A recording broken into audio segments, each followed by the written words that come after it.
सरताज जी, सरताज जी, सरताज जी, ओ सरदार बाजी बाजी थोड़ा हम भी यही काम करने आए हैं यार, हम भी अरे हमें भी तो मिलना चाहिए। एक मिनट, अरे यार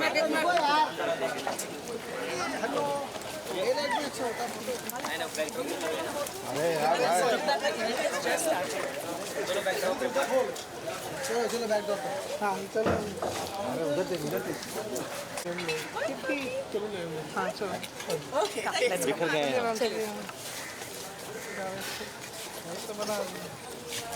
अंदर चले। हाँ हाँ मैं तो एक लाइन में पेश करने जा रहा हूँ। आपकी रूबी गायकी आज भी के हमारे साथ Satinder Sartaj. Ladies and gentleman, give it up for Satinder Sartaj. मैं चाहूंगा कि आप मंच पे आ जाएं एक बार। इससे पहले कि हम आपके जो आज 7 वीडियोस हैं वो दिखाएं, जोरदार तालियां। बिल्कुल बिल्कुल हमारे गेस्ट को भी बुलाऊंगा मैं।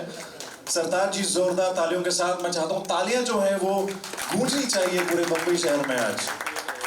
एंड हमारे स्पेशल गेस्ट जिनका हम सबको सरताज जी को बेसब्री से इंतजार था, ऑफ कोर्स उनके लिए भी मैं इंट्रोड्यूस करने से पहले कुछ एक लाइन बोलना चाहूंगा।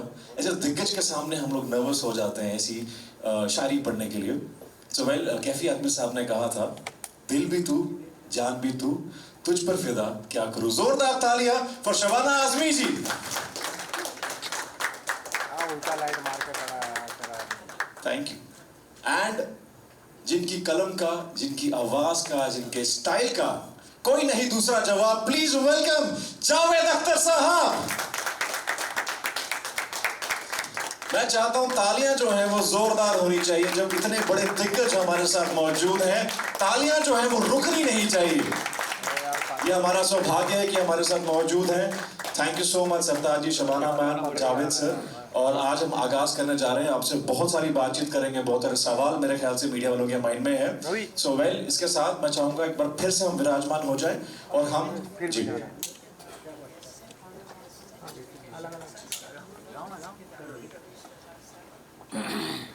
बिल्कुल बिल्कुल बिल्कुल। तो जैसे कि शबाना जी ने कहा, सबसे पहले इरशाद कामिल जी के लिए जोरदार तालियां हो जाए। रमेश तलवार साहब के लिए जोरदार तालियां हो जाए। जोरदार तालियां हो जाए प्लीज।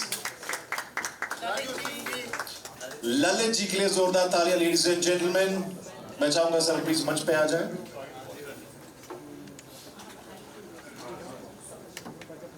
इला अरुण हमारे बीच में अभी फिलहाल यहाँ मौजूद नहीं है।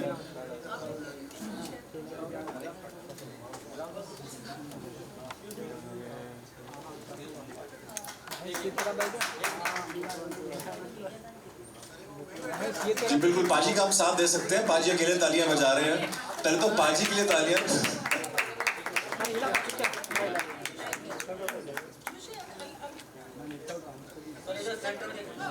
कुतुबा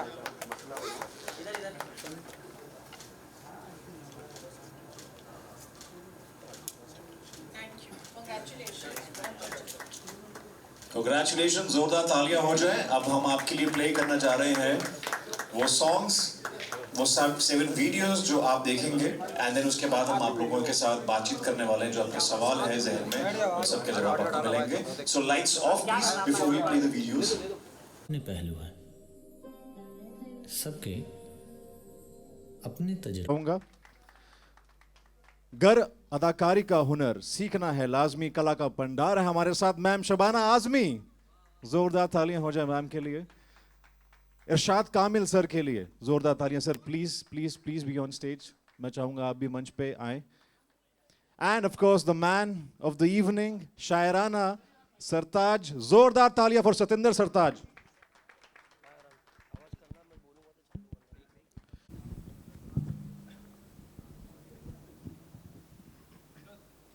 मेरे ख्याल से अब कहने की क्या गुंजाइश है, अब तो देख लिया है और आप लोगों ने भी देखा है। तो इस खूबसूरत सीरीज़ ऑफ वीडियोस को खूबसूरत ही कहा जा सकता है। वेरी वेल डन और बहुत इसमें अट्रैक्टिव है। और ये मेरे ख्याल से अपने अंदाज़ की ये पहली चीज़ है।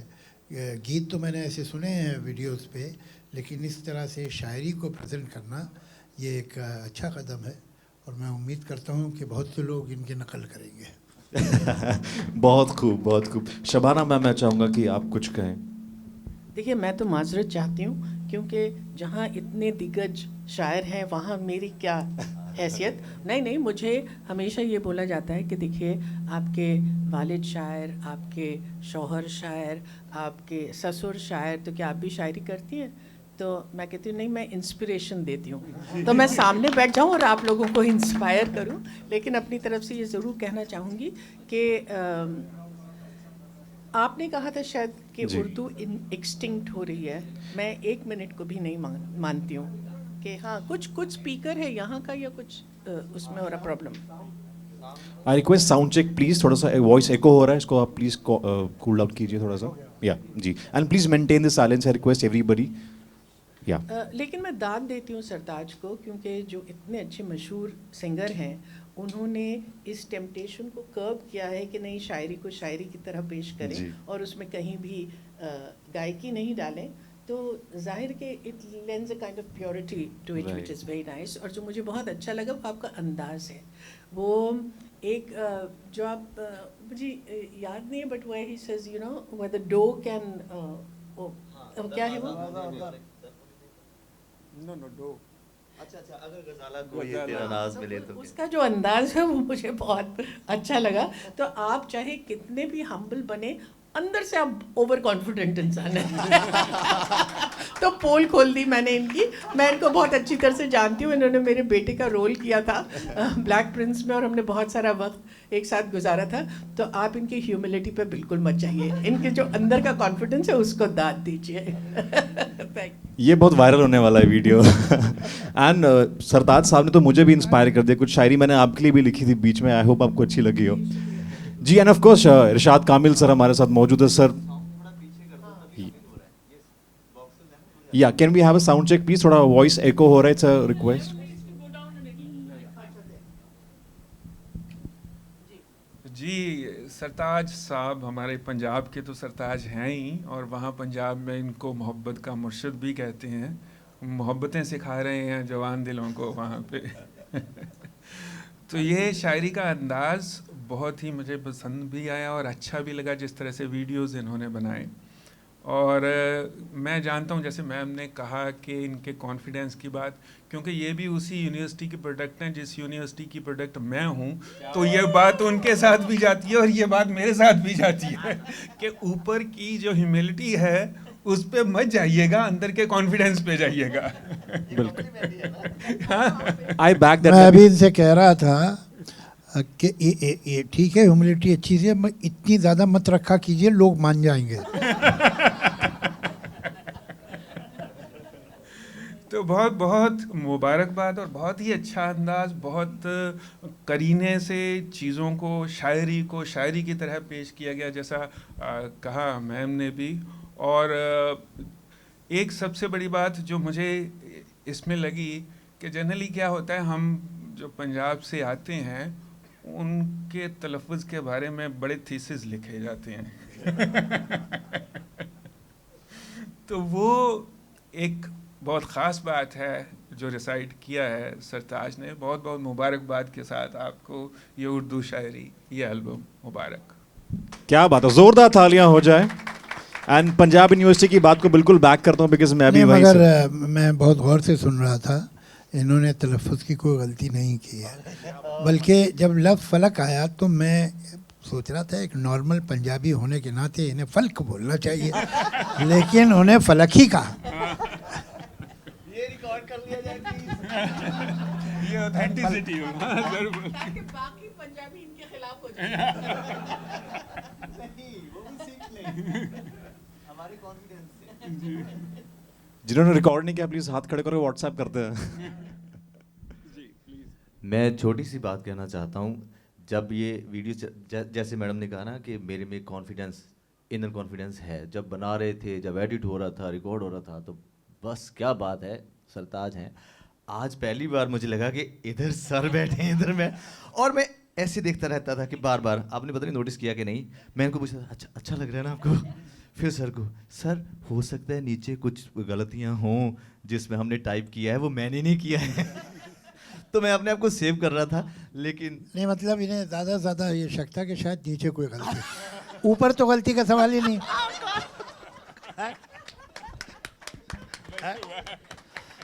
ओह गॉड, दिस वाज मैसिव। मुझे ऐसा लगता है कि आपके ऊपर की गलतियों पे ना जाए ध्यान, इसलिए नीचे की गलतियां देखिए आप। हमारे मेट्स बता रहे हैं। ओह गॉड। अगर आप बताइए कि आपको ये आइडिया कैसे आया? आइडिया तो नहीं कहा जा सकता, ये मेरे में एहसास आया एक्चुअली। मुझे लगा ड्यूरिंग लॉकडाउन, जैसे हम तकरीबन सब लोग फ्री ही थे, मैं तो बिल्कुल ही था, और कोई कॉन्सर्ट नहीं था, इंटरव्यूज़ नहीं थे, शूटिंग नहीं थी, कुछ नहीं था। तो this was the most fertile year being a creative human for me. मतलब ब्लेसिंग थी मुझे लगता है। कई लोगों के अपने गए हैं, उसमें बहुत जाहिर सी बात है, हम दुख भी है। और लेकिन मैंने तकरीबन 250 या 200 के करीब नज़्में गीत लिखे होंगे, ज़्यादातर पंजाबी थे।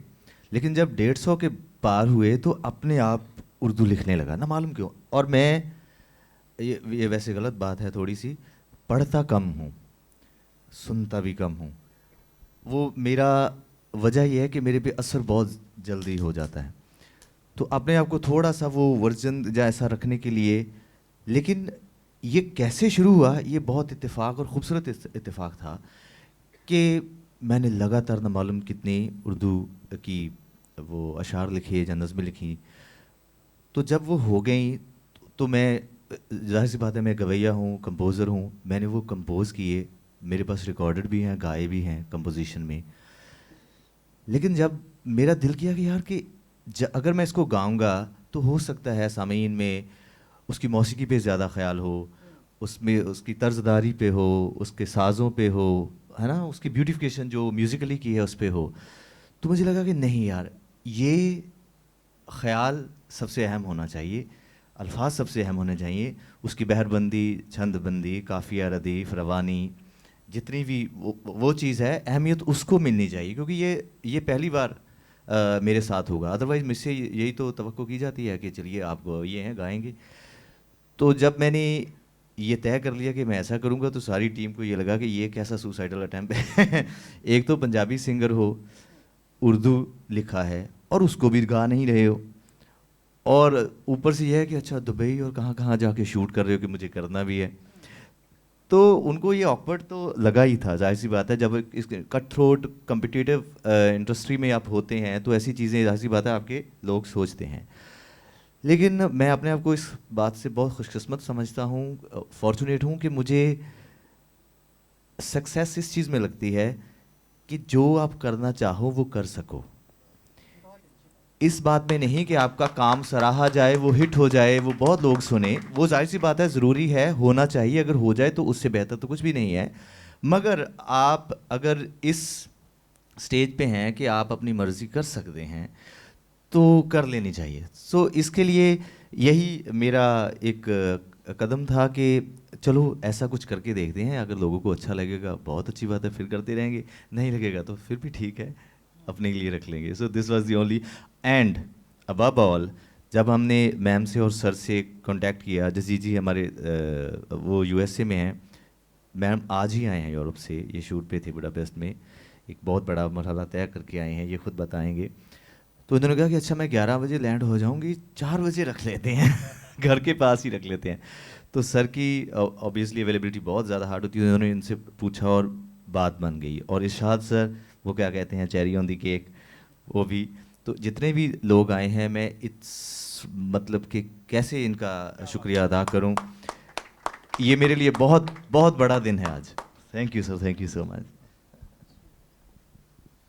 आई think we can head towards media question answers, and I think पहली बात तो ये कि सरदार जी जो आपने एक्सपेरिमेंट कहेंगे, जो आप कह रहे हैं, आई थिंक इसके लिए मेरे तहे दिल से ज़ोरदार तालियां हो जाएं, बिकॉज अपने आप में मुझे लगता है कहीं ना कहीं रेवोल्यूशन लेके आने वाला है ये एक म्यूज़िक इंडस्ट्री में, बिकॉज ये बहुत बहुत प्यारा है। And I am sure everybody must have had goose bumps while listening to this poetry, it's beautiful. So on that note, moving on to media, I want anybody to just come up with questions. We are short of time, so quickly we'll have just a couple of questions.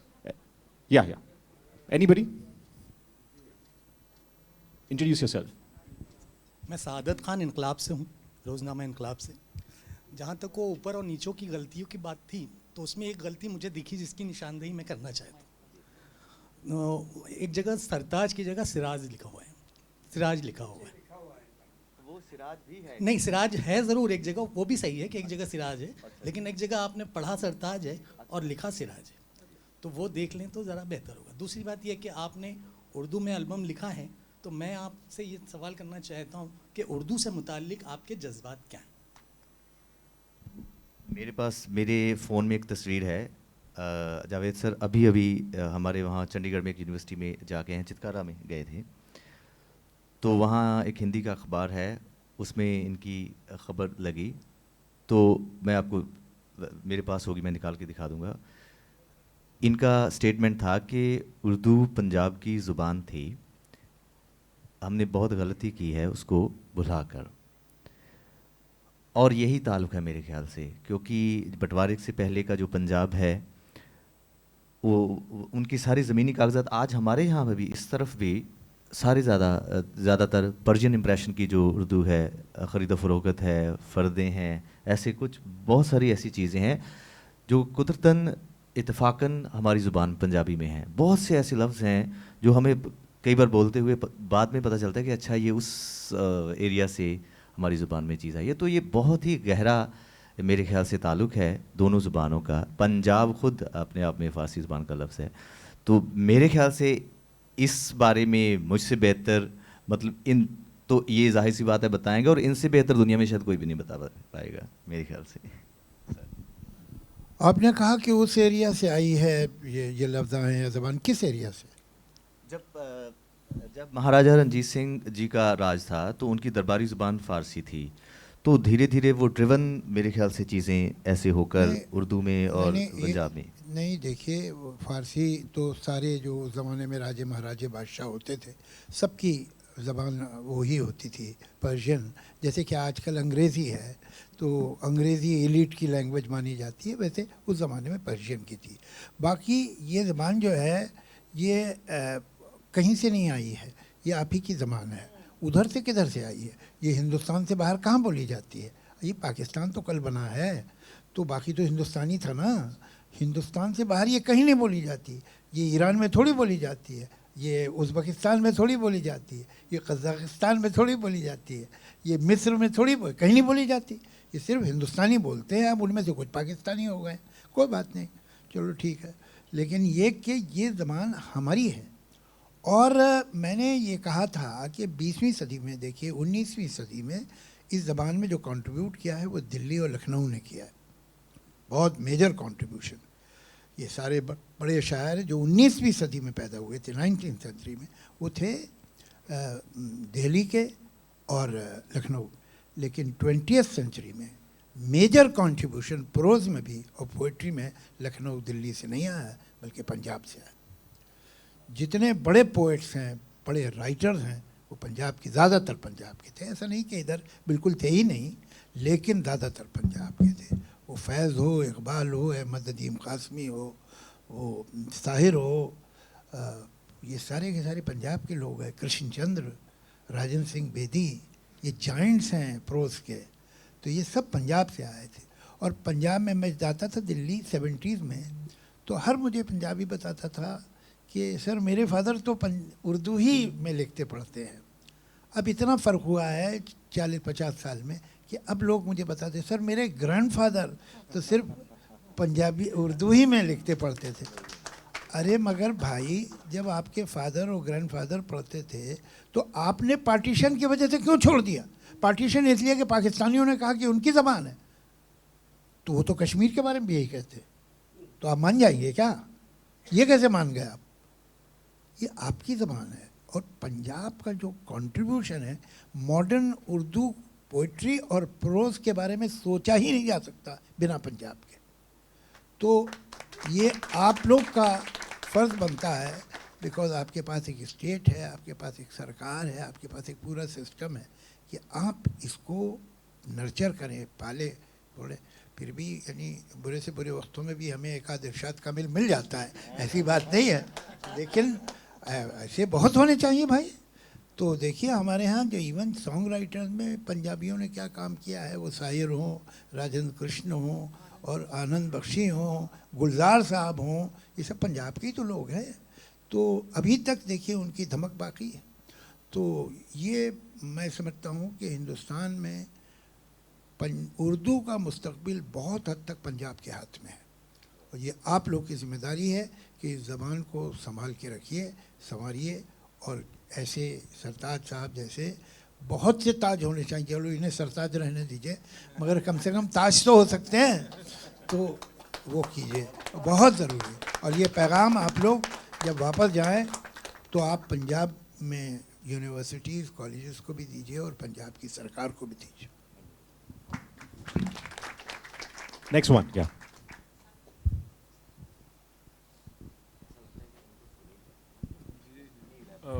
Javed साहब, मेरा एक सवाल है। उर्दू भाषा का cinema में जितना इस्तेमाल हुआ करता था 40-50 के दशक से लेकर 70 के दशक तक, गानों में भी उर्दू का बहुत ज़्यादा इस्तेमाल होता था, डायलॉग्स में होता था, और स्क्रीन पर जब शीर्षक आता था तो भी उर्दू में लिखा जाता था। ये जो उर्दू का डिक्लाइन हुआ है सिनेमा में, उसे आप किस तरह से देखते हैं और आप क्या कहना चाहेंगे इस बारे में? ये एक बड़ा लंबा चौड़ा टॉपिक है। उर्दू ही का नहीं, अफसोस ये कि हिंदुस्तान में सारी इंडिजिनस लैंग्वेजेस इंक्लूडिंग हिंदी सबका डिक्लाइन हुआ।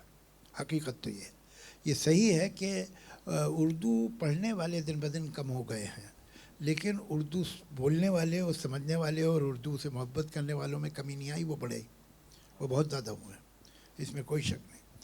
और वो चूँकि हमारे स्कूल्स में कॉलेजेस में अवेलेबल नहीं है ज़बान, और तो वो लोगों को स्क्रिप्ट नहीं आती है, मगर वही उर्दू पोइट्री जब देवनागरी में छप जाती है तो वो इतनी बिकती है कि कोई इसकी हद ही नहीं है। तो ये तो अपनी जगह है, लेकिन जहाँ तक फिल्म का ताल्लुक़ है तो शायद टाइटल्स में अब इसीलिए नहीं देते कि भाई लोग पढ़ ही नहीं पाएंगे ज़्यादातर, तो अब क्या टाइटल दे दे तो अच्छा है, नहीं देते तो नहीं देते हैं। लेकिन जहाँ तक फ़िल्म की ज़बान का ताल्लुक़ है कि उर्दू अगर उसमें कम हो गई तो मुझे बताइए कौन सी ज़बान बढ़ी है, कौन सी बढ़ी? अंग्रेज़ी। मतलब क्या ऐसा हो गया कि हिंदी बहुत हो गई? हमें नहीं, हिंदी फिल्म का फैक्ट ये है कि हिंदी भी कम हो गई है हमारे यहाँ। और फिल्म को क्या आप ब्लेम कर रहे हैं? हमारे समाज में ज़माने सिमट गई हैं। जब समाज में ज़माने सिमट गई हैं तो वो तो फिल्म में भी मैनिफेस्ट होगा। अब ये नौजवान राइटर्स हैं, लिखेंगे तो इनको तो आती है ना ज़बान। तो एक जो डायरेक्टर है, प्रोड्यूसर है, साहब ये वर्ड का क्या मतलब है, ये तो लोग समझेंगे नहीं, और शायद ठीक भी कह रहा होगा वो। तो बड़ा प्रॉब्लम है इसमें, किस तरह से मैनेज करते हैं यही जानते हैं कि उसके बावजूद भी ये लोग अच्छे गाने लिख लेते हैं, वरना एटमॉस्फेयर कंडीसिव नहीं है अच्छा लिखने के लिए। ये हवा के ख़िलाफ़ चल रहे हैं इरशाद कामिल जैसे लोग, सही बता रहा हूँ आपको। और गज़ल की जो पॉपुलैरिटी है उसको आप कैसे फिर नहीं, एक अभी तरफ तो हम श्रिंक कर रहे हैं, दूसरी तरफ से गज़ल पता नहीं कहाँ पॉपुलर, मुझे मालूम नहीं। एक तो गज़ल है क्या यही लोग नहीं जानते, और वो जो लोएस्ट कॉमन डिनोमिनेटर वो गाते हैं ना कि शराब चीज़ है ऐसी ना छोड़ी जाए, उससे गज़ल की बदनामी हो रही है, वो उससे गज़ल का फायदा नहीं हो रहा। गज़ल भाई नहीं, मगर जगजीत सिंह को तो बहुत हाँ, जगजीत सुनते सिंह हैं। ने अच्छी याद लगाई, और बाहर भी, मुल्क के बाहर भी जगजीत हाँ, सिंह वो को बहुत है। सुनते हैं। लेकिन आपको हकीकत ये बताऊं कि 90% लोग तो जानते ही नहीं कि गज़ल का स्ट्रक्चर क्या है, क्या गज़ल, यही नहीं जानते। इसको उस डिटेल में कहाँ जाएं। लेकिन चलो ठीक है, एक कहीं शायद उन्हें जेनेटिकली या उन्होंने बचपन में सुना है या अपने एटमॉस्फेयर में सुना कि साहब शायरी उर्दू की कुछ बात होती है उसमें, तो उससे वो कहीं कनेक्टेड हैं अभी भी। और अगर उनकी समझ में भी नहीं आता तो उन्हें अफसोस है कि नहीं समझ में आ रहा, वो समझना चाहते हैं। और यंगर जनरेशन में ये इंटरेस्ट पोइट्री की तरफ रिवाइव हुआ है। मैं समझता हूँ इरशाद साहब भी इस बात की गवाही देंगे कि जहाँ जाते हैं वहाँ पर यंगर जनरेशन सुनने आती है, और उनको नो थैंक्स टू अस, हमने तो ये सब बताया नहीं, सिखाया नहीं उन्हें, ये दिलचस्पी उन्हें खुद ही पैदा हो रही है कि उन्हें कहीं ऐसा लगता है नॉर्थ इंडिया में ख़ास तौर से कि कहीं कोई चीज़ छूट गई है, कुछ कमी है। बाकी सब तो मिल गया है, सारी मटेरियल कंफर्ट्स, लेकिन उन्हें ये ख्याल है कि कोई कल्चर में कहीं हमारे कोई गैप आ गया है, कुछ कम है। तो उनमें वो जो कमी है उसमें एक कमी पोइट्री की भी है, और भी कमियां हैं। जैसे हम अपने फोक आर्ट के बारे में नहीं जानते, हम अपनी माइथोलॉजी के बारे में नहीं जानते, हम हमारी यंगर जनरेशन जो है वो उसकी ज़बान सिमट गई है। हमारे आपने किसी यंगस्टर को आज तक कोई कहावत, कोई मुहावरा बोलते सुना है? हमारे बुज़ुर्ग जो थे, ख़ासतौर से नानियाँ दादियाँ, तो कोई जुमला बिना कहावत के बोलते ही नहीं थी। उसमें हर कॉन्वर्सेशन में 4 कहावतें मुहावरे होते थे। वो सब कहाँ चले गए? These were the capsules of wisdom जो जनरेशन में पुराना जो कल्चर होता है उसमें बनते हैं। ये नए नए लोग नहीं बना सकते, ये आता है बड़ी बड़ी पीढ़ियों से, तो वो खो गया है। तो ये लॉस जो है बहुत बड़ा है और वही फिल्मों में भी रिफ्लेक्ट करता है। तो हमें असल में अपने बच्चों को घर में भी और स्कूल में भी इन चीज़ों में इंटरेस्ट दिलाना चाहिए। जावेद साहब, अगर आप इजाज़त दें तो एक छोटा सा और सवाल था। कॉलेज के दिनों में मैंने आपकी कविताओं की किताब तरकश पढ़ी थी और मैं बहुत गहरे तक प्रभावित हुआ था। ये था क्यों, मतलब अब नहीं है। हर बात में आप पास्ट टेंस लगा रहे हैं जिससे मैं बहुत इनसिक्योर हो रहा हूँ। जी मेरे प्रोफेसर ने वो किताब दी थी और आपने जिस शिद्दत के साथ अपने संघर्ष को उसमें बयां किया था, अपने बचपन से लेके जवानी का जो संघर्ष था और बाद में जो आपने सफलता पाई, कई किताबें उसके बाद आप पर लिखी गई। क्या आप खुद अपने कलम से अपने बारे में प्रोज फॉर्म में कभी कुछ इस तरह की किताब ऑटोबायोग्राफिकल लिखेंगे या तरकश जैसी कोई उसका अगला अध्याय लिखना चाहेंगे या कुछ सोच रहे हैं आप? देखिए, अभी क्या है कि जिन लोगों ने मुझे पैसे दिए हुए लिखने के लिए, पहले तो उनका काम कर दूँ, वही बहुत बड़ी बात होगी। अच्छा, बाकी ये कि इन दिनों क्या है ज़रा तो ओवर सेचुरेशन हो गया, मैं को थोड़ा एम्बेरस हो गया हूँ। एक किताब आई थी दिसंबर में और एक किताब आई जनवरी में। अब उसके बाद अगर मैंने कोई किताब अपने बारे में लिखना खुद सोचा तो कोई ना कोई मुझ पे केस कर देगा। तो ये जो है 2 आई गई हैं, अब देखेंगे कभी। और ज़्यादा कुछ अपने बारे में लिखना इंटरेस्टिंग मुझे नहीं लगता। मुझे लगता है कि अगर लिखना है तो ये लिखो कि क्या देखा, क्या किन लोगों से मिले, दुनिया में देखा क्या, जाना क्या, वो ज़रूरी इम्पोर्टेंट है। मैंने फिर ये किया, फिर मैं यहाँ गया, फिर मैं ये बोल, ये सब फर्स्ट पर्सन में कॉन्वर्सेशन इंटरेस्टिंग नहीं होता है और बड़ा वो कुछ सेल्फ इंटेलिजेंस जिससे मुझे कोई दिलचस्पी नहीं। तो मुझे मुश्किल लगता है ये, लेकिन बहुत सारी आइडियाज़ हैं जहन में कुछ लिखने के लिए। आप दुआ कीजिए कि मैं अपनी ज़रा सुस्ती और काहली कम करूं और वो काम करूं। The next question, please. Anyone?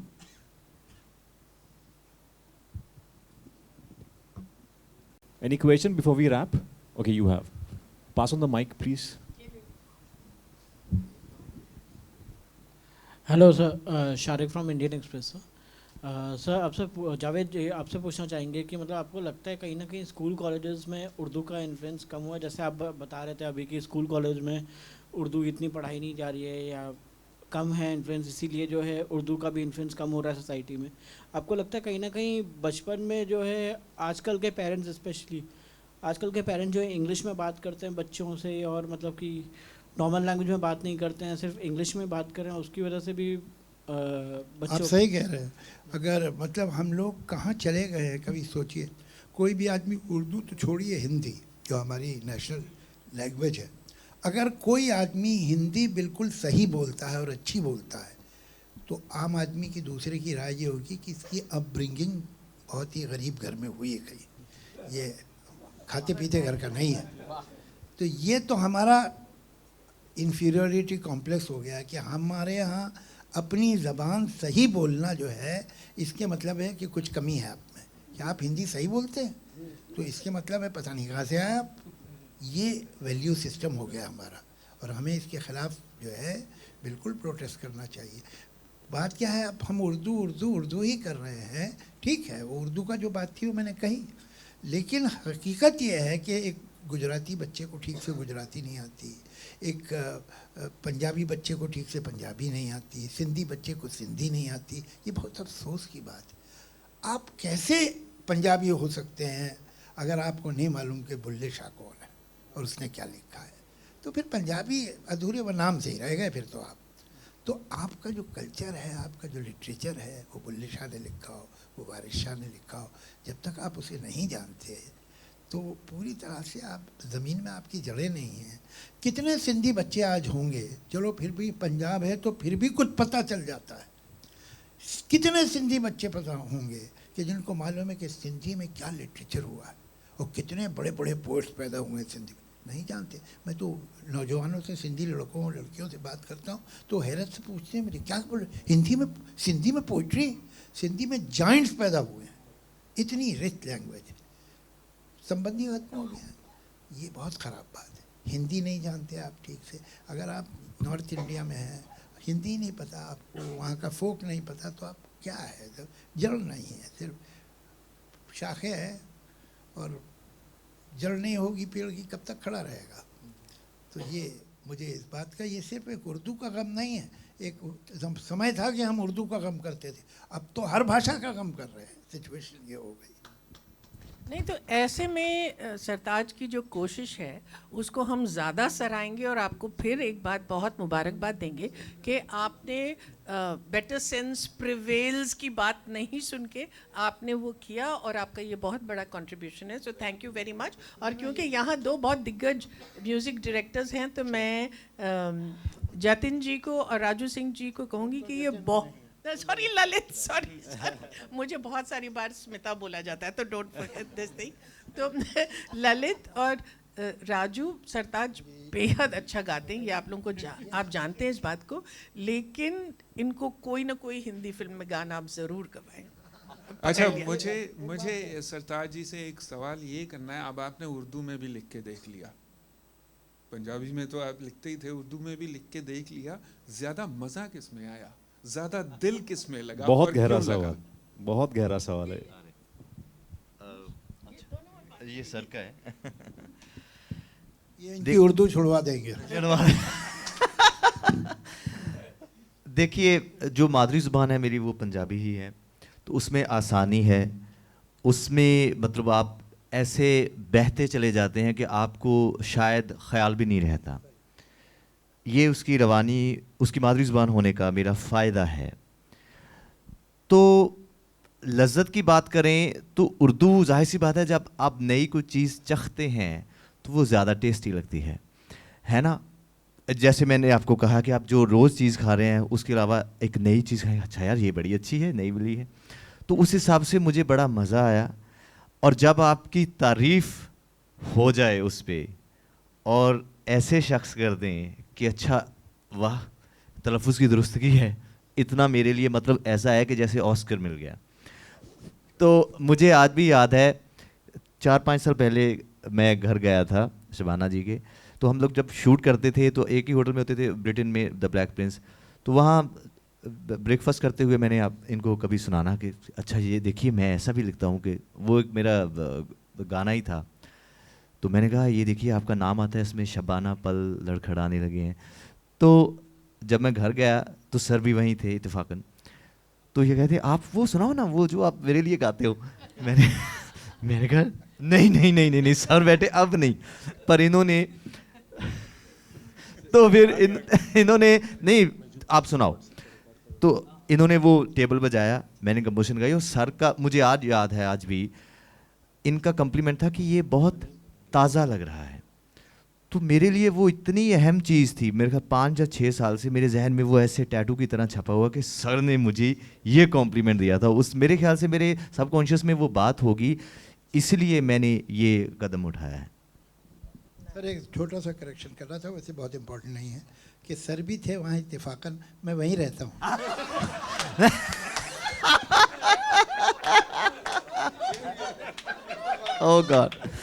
Oh God, zenith of sense of humor. Lalit ji हमारे साथ, मैं चाहता हूँ कि आप भी कुछ इस एल्बम के बारे में कहें, स्पेशल रिक्वेस्ट आ रही है लोगों से। मुझे तो बड़ा मज़ा आया ये देख के कि आप गाते इतना अच्छा हैं, उसके बावजूद आपने इस प्रकार से उसका वीडियो बनाया। आपके शेरों का बहुत एक अलग कॉन्सेप्ट लगा मुझे, और मैं बिल्कुल एग्री करता हूँ कि अगर ये ज़ोर पकड़ जाए तो बहुत मज़ा आएगा। और मैं आपको बहुत मुबारकबाद देता हूँ and wish you all the best. और ज़रूर हम लोग मिलेंगे साथ में और कुछ आपके गानों पे कुछ करेंगे डेफिनेटली, ज़रूर। कल मैं चंडीगढ़ में था तो एक जैसे वहाँ का जो हिंदी मीडिया है तो वो कहते हैं कि चलिए कुछ इंटरव्यूज़ कर लेते हैं, जैसे दैनिक भास्कर एंड ऑल। तो उन्होंने कहा कि आपकी क्या उम्मीद है, आपने ये जो किया है। तो मैं अपने घर पे ही था। मैंने कहा देखिए उम्मीद तो कोई नहीं है, ख्वाहिश ज़रूर है। तो वो कह रहे हैं वो क्या है। मैंने कहा कि मुझे ये लगता है कि जो लोग जिनकी अभी भी घर की ये ज़ुबान है, जो शायद रोज़मर्रा में, जैसे मलेरकोटला में शायद कुछ लोग भाजी होंगे ऐसे शायद जो बोलते होंगे प्रॉबेबली, जैसे उन्होंने कहा कि लखनऊ या नॉर्थ इंडिया के काफ़ी इलाकों में जहाँ पे वो लिखते भी हैं, बोलते भी हैं, गाते भी हैं, उसमें उनको बस ये लग जाए कि यार ये एक सरदार लड़के ने कुछ करने की कोशिश की है तो चलो इसको दाद दें थोड़ी बहुत, अगर कुछ गलती में है तो चलने दो, कोई बात नहीं। तो मेरी ये ख्वाहिश है कि उन लोगों तक ये मेरी बात पहुँचे ताकि ये मोहब्बत का जो पैगाम है, ये ज़ुबानें, मुझे लगता है जैसे सर ने कहा मैं अब थोड़ा कि उधर से आई है, उधर से मतलब मेरा सरहद पार से ही था, लेकिन उन्होंने मुझे करेक्ट किया कि ये हमेशा यहीं थी, यहीं बोली जाती थी, आज भी बोली जाती है। बहुत सारे लोग आज भी यहाँ पे घर पे भी बोलते हैं ये बात और ये ज़ुबान। लेकिन ये मसला ये है कि ज़ुबानें मज़हबों में बंट गई हैं। अब हम माने या ना माने, लेकिन ये हकीकत तो है ही कि ये इनकी ज़ुबान है, ये इनकी ज़ुबान है, पंजाबी सिखों की ज़ुबान है। तो उसका अभी मैं शबाना जी से बोल रहा था कि जैसे सर बोलते हैं ऐसा लगता है कि ये बोलते ही जाएं, बस हम लोग ये माइक रखें।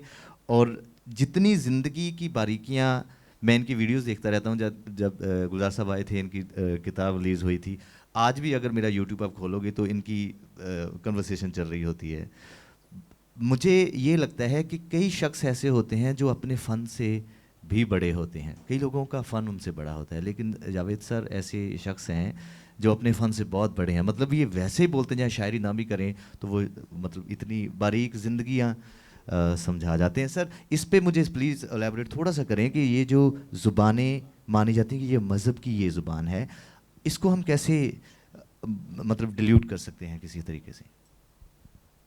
अब कोई ज़िद ही कर ले तो आप कुछ कर ही नहीं सकते, लेकिन हकीकत ये है कि दुनिया में बहुत से मुल्कों में पार्टीशन हुआ है। ऐसा नहीं है कि सिर्फ हिंदुस्तान में, बहुत से मुल्कों में पार्टीशन हुए हैं।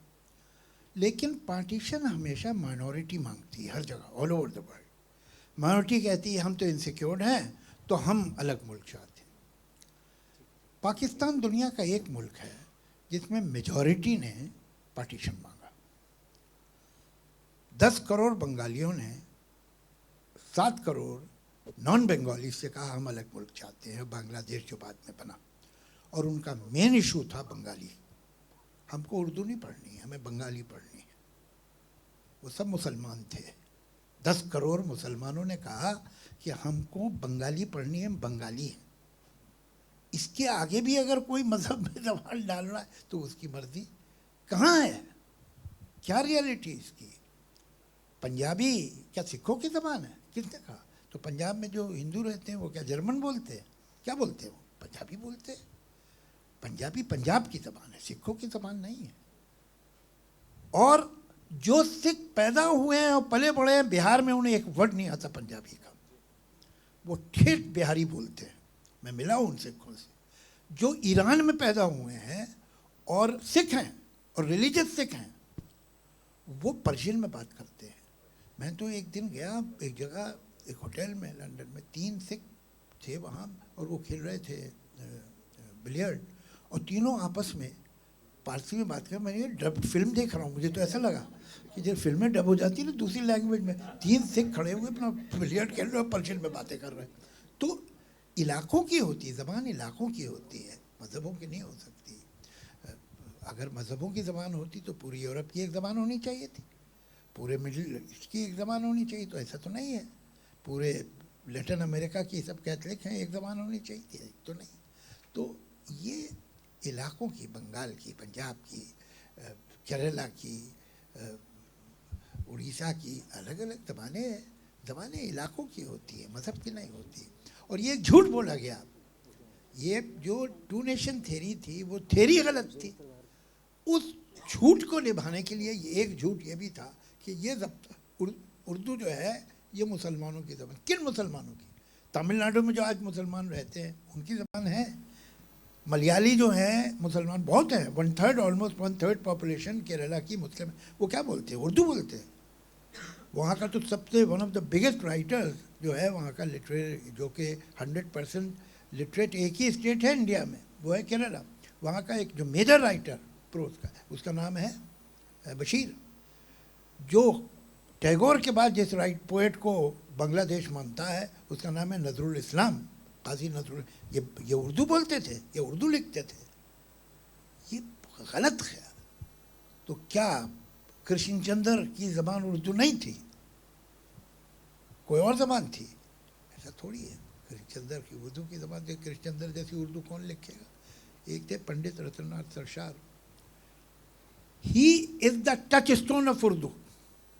जो पंडित रतननाथ सरशार ने फसाना आदात में लिखा है वो सही उर्दू है, और जो उसके ख़िलाफ़ लिख रहा है कोई लाइन जिसमें उन्होंने इस चीज़ को बोला कि मैस्कुलिन जेंडर दिया या फेमिनिन जेंडर दिया, इस वर्ड को ऐसे इस्तेमाल किया, तो यही सही है। उससे अलग और उसके ख़िलाफ़ अगर कोई बोलेगा या लिखेगा तो गलत है।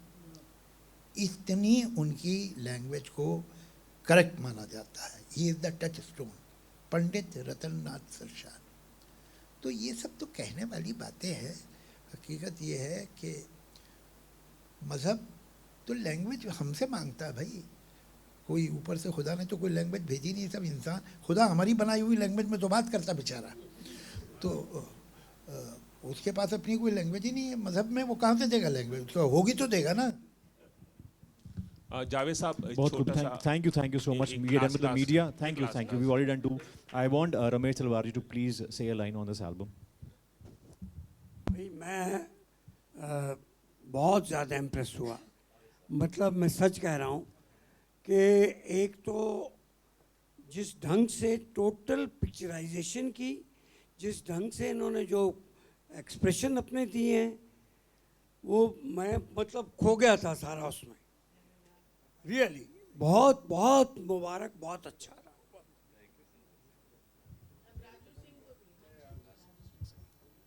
एक्चुअली मुझे अभी भी मौका मिला था जहाँ हमने एक प्रोजेक्ट साथ में काम किया है, which is a Punjabi film Kali Jota. And Shabana ji, the songs are from here, soulful songs. Tera Rutba, wow, everybody is loving the songs and everything. I did the music score for it, so मुझे तो आपका ये साइड पता ही नहीं था। तो we have more scope, not only Punjab to do Punjabi songs together, but of course Hindi also now. We'll तो मतलब एक्चुअली इनका जो एजेंडा है वो ये कि हम दोनों की पीठ पे लात मारना है। पर इंशाल्लाह। मतलब मैं इतनी, सर मैं हैरान हूँ, मतलब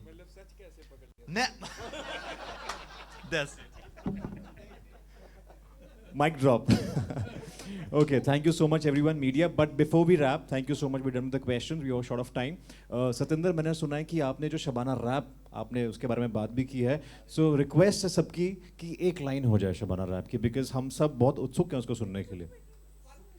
हाँ, ये लोगों ने बहुत रिक्वेस्ट किया हमें, so yeah. हाँ.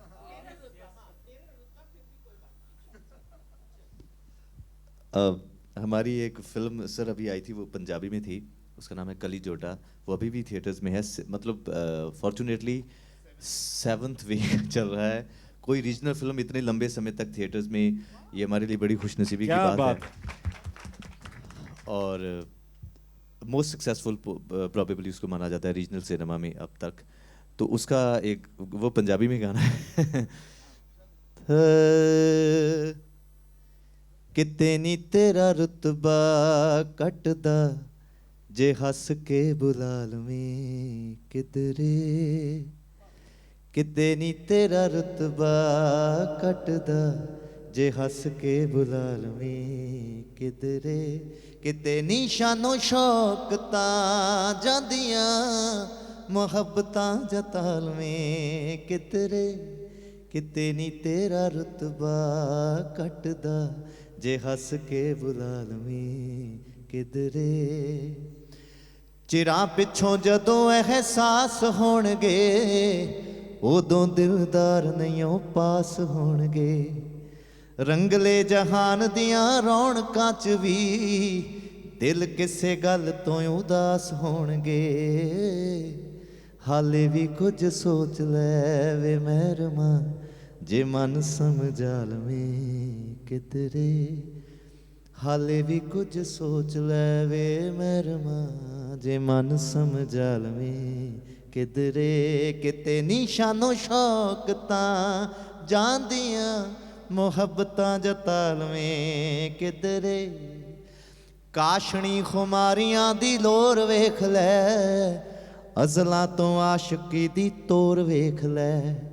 ਅੰਬਰਾਂ ਤੇ ਕੀਤਾ ਏ ਬਸੇਰਾ ਚੰਨ ਵੇ, ਦਿਲਾਂ ਦੀ ਜ਼ਮੀਨ ਤੇ ਚਕੋਰ ਵੇਖ ਲੈ। ਇਹ ਗੀਤ ਸਰਤਾਜ ਦਾ ਏ ਹਾਣ ਦਾ, ਜੇ ਰੂਹਾਂ 'ਚ ਵਸਾ ਲਵੇਂ ਕਿਧਰੇ।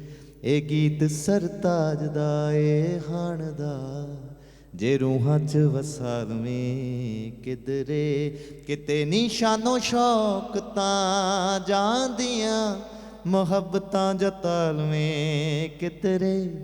ਕਿਤੇ ਨੀ ਤੇਰਾ ਰੁਤਬਾ ਘਟਦਾ, ਜੇ ਹੱਸ ਕੇ ਬੁਲਾ ਲਵੇਂ किधरे।